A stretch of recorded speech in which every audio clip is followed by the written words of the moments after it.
Hi, this is Congressman Tom Cole, and this is another one of our weekly chats. It's been an interesting week, consequential week in many ways.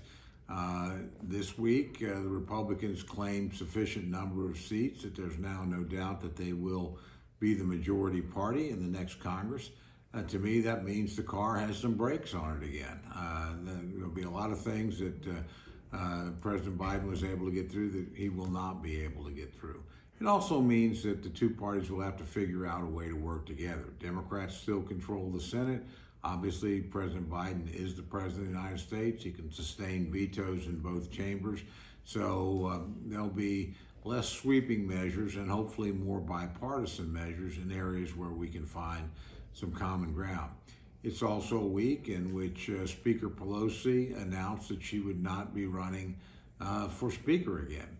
That's a big and consequential decision. You can agree or disagree with the Speaker. Obviously, as a Republican and a conservative Republican, I spent most of my time disagreeing, but she has been a very consequential figure on the national stage and the first person since Speaker Rayburn to lose the speakership and be able to recapture it later. So she's been the Democratic leader since 2005.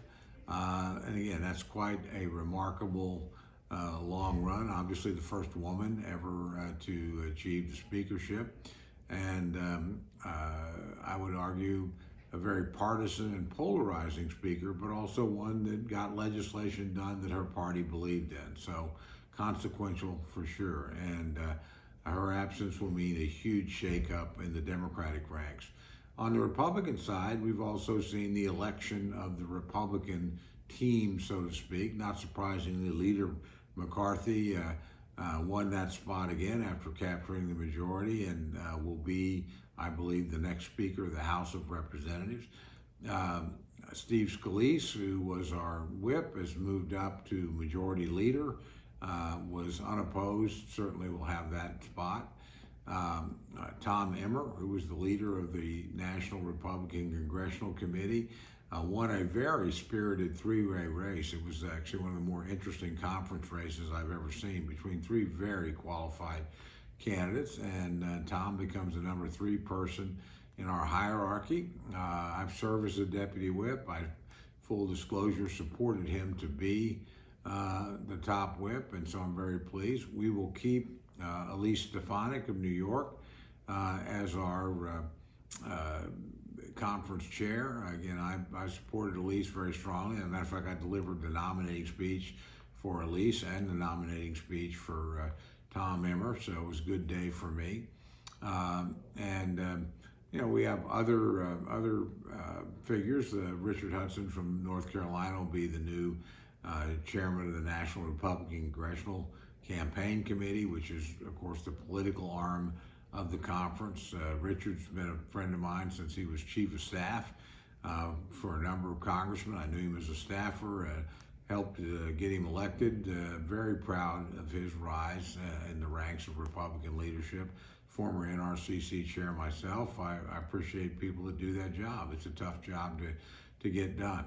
So again, we have other leaders beyond that. I do want to signal for Oklahomans, it's been a pretty good week for our state. Kevin Hern, our member from Tulsa, has become, by acclamation, which is very unusual, the chairman of what's called the Republican Study Committee. The Republican Study Committee is the largest conference of conservatives in Congress. There's over 170 members, and it's the largest caucus inside the Republican conference. So it's an extraordinarily important and powerful position, and quite a few of its former chairs have moved into elected leadership. People like Steve Scalise, who once chaired the RSC. It's considered quite a power position in congressional politics, and I know Kevin will do an exceptional job. And I'm also very proud to announce or point out that Stephanie Bice, who's been president of the freshman class, has now been elected as the sophomore representative to the leadership table.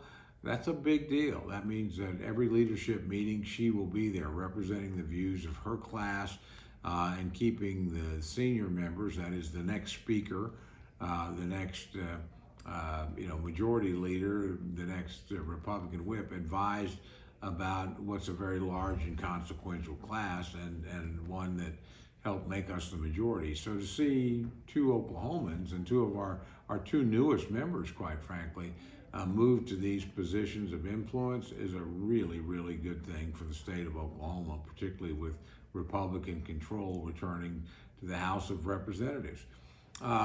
Nationally, we didn't do a lot legislatively. There have just been some votes. The two parties really spend this time organizing. The new members are all here going through orientation. They're showing up at their respective conferences, learning the rules, getting to know people. The conferences not only elected new leadership, not just on our side this week. The Democrats will come a couple weeks from now, particularly with the decision of Speaker Pelosi to step down. But we're hammering out our rules package. That is what rules will govern the Republican conference. We got about half of them done so far. It's been a very spirited, but honestly very good, open debate and discussion. And we've come together, I think, really quite well, partly because we understand with a narrow majority, we're going to have to depend on one another perhaps more than we'd counted on doing. That process of laying out the rules will continue. Also, after Thanksgiving, something called the Steering Committee will be meeting to assign members to committee. I actually represent, there's only about 30 odd members on the Steering Committee. I'm one of them. I represent not just our home state of Oklahoma, or my home state of Oklahoma, but represent Kansas, Nebraska, and Colorado as well. So it's a considerable area with a lot of Republican members, and my job is to try and help get them onto the committees that they want to get to and argue on their behalf, and then also make decisions more broadly on who the new chairman are going to be, or help other people in other regions. I had a good friend of mine, a Texas member, into the office today making his pitch for the Energy and Commerce Committee. We don't have anybody in our region running for that. It's a very important committee. And so as I told him, look, having a Texan on there from an energy district is a really good thing for if you're an Oklahoman. So I'll be helpful to you. So people come and visit you to try and solicit your support to get on particular committees. And I try to always keep in mind what are the interests of my region, what are the interests of our home state, and honestly, who are the kind of people that can actually get things done. So those are the big duties of the week. I think there's also, again, concern over Ukraine. The crisis continues to escalate there, although the Ukrainians have had good success in the field against the Russians, replanting a provincial capital that they had lost. We've had a terrible incident where a couple of folks in Poland were killed by missiles that may well have been Ukrainian that were fired off against to try and stop the awful onslaught of Russian missiles. But regardless, Russia is ultimately responsible for this because they're the ones that launched the war in the first place. They're the ones that continue the attacks, and Ukrainians are simply acting in self-defense at this point. Last point that I would make is on a more personal note, and I want to wish you and your family a good Thanksgiving. You know, the country has been through a tumultuous time. And we live in a very challenging era, an era where we've experienced in the last couple of years a pandemic more consequential than any we've had in a century, where we've seen war break out in Europe, where we're experiencing our highest inflation in 40 years, and when we're coming out of a really hard-fought election where the two parties remain comparatively evenly balanced. But we still live in the greatest country in the world. We still operate in the freest society in the world. We're still more secure than any other people on the planet. And we still have the blessings of liberty in a way that I think would have astounded our forebears. The American experiment if we can call it that, has been very successful. It continues to be. And so I hope as you and your family gather for Thanksgiving next week, number one, you thank God or whatever entity you believe in. I personally believe in God for all the blessings you've received and for the blessings of being with your family over the holidays. I ask that you remember those who can't be there, particularly our military deployed around the world, but our first responders, the people that are always on duty to protect us and watch over us, even when we're on a holiday.